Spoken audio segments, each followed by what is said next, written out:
Well, Oklahoma continues on a record pace of earthquakes that some studies show are being caused by injection wells. Through the first 4 months of the year, there have been 468 earthquakes in the state with a magnitude of 3.0 or greater. Now compare that to this time last year, and that's an increase of over 90% according to the U.S. Geological Survey. Joining me now is our Courtney May. Well, Rob, in late June, the Oklahoma Supreme Court reversed an earlier lower court ruling that will allow a Prague woman to seek damages from an injury she sustained when her fireplace crumbled after an earthquake she believes was caused by pumping wastewater into the ground.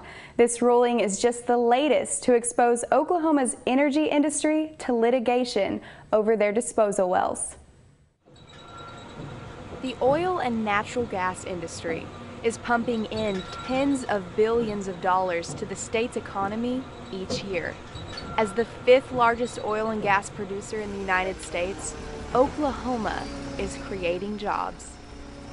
And it employs in the energy sector 1 in every 4 Oklahomans. So it creates a tremendous amount of revenue in our state. Close to 1/3 of our revenue that's generated is generated by some form of energy. However, this comes with some earth-shaking news. Over the past 3 years, Oklahoma has more than tripled in its rate of earthquakes, passing California. And scientists have recently linked water injection sites, the aftermath of fracking, to seismic activity. The concern for Oklahoma is Class 2 wastewater disposal wells. And those wells are used to dispose of fluids that are produced that aren't good enough quality to be released in a stream. That process was first shown to be a problem with causing seismicity back in the 1960s at a place called the Rocky Mountain Arsenal. Todd Hallahan is an OSU geologist who studies earthquakes around the globe and says, as this graphic shows, the growth in Oklahoma earthquakes has been increasing significantly since 2008, and he believes it's important for the industry to operate responsibly, which means knowing when, where, and how much water to inject into the ground. Hallahan says monitoring the injection wells most likely to trigger earthquakes will lead Oklahoma onto less shaky ground. It's actually risky for both the citizens and the industry. And people look at it as a citizens against the industry, but it's actually risky for both of them. Attorney Graydon Luthi has dealt with several cases affecting both the oil and gas companies as well as landowners in Oklahoma, and says something must be done to ensure that the industry is drilling and injecting water back into the ground responsibly, and that landowners are well informed about the issue and are taking reasonable safety precautions, just like the oil and gas industry. What are the obligations of the oil and gas company?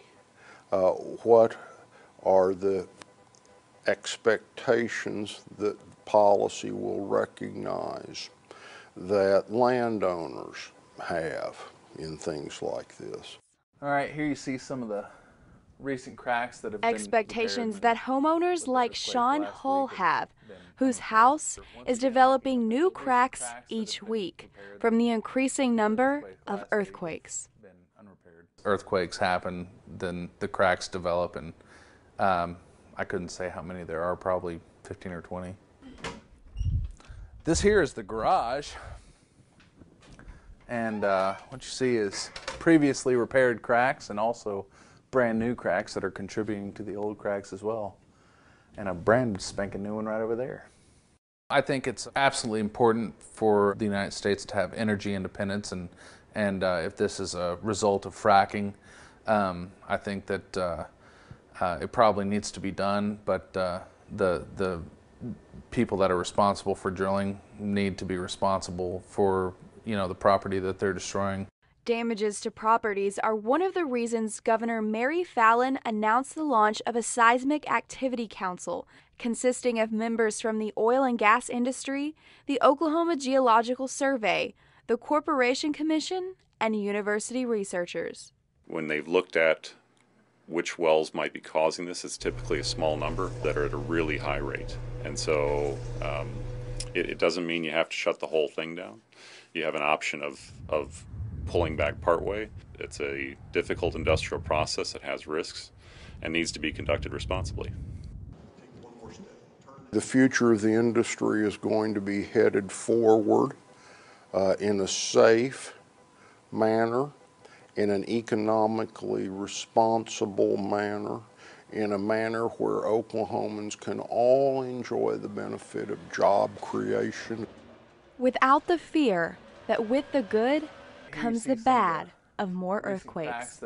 So Courtney, recognizing that for every barrel of oil we produce using the fracking method, we also produce between 10 and 100 barrels of wastewater. What do we do with all this water if we don't pump it back into the ground? Well, and that's the problem. And there seems to be easy answers, but with those answers comes environmental challenges. What about using trucks to haul the water away to environmentally less sensitive areas? Well, if you've ever carried a bucket of water, you know that it's heavy. So 120 barrels of wastewater into a giant tanker truck could cause significant damages to our state roads and highways. And also, for every barrel of oil we produce, it takes a giant tanker truck to carry that wastewater away. So lots of traffic congestion then. Then what about pipelines?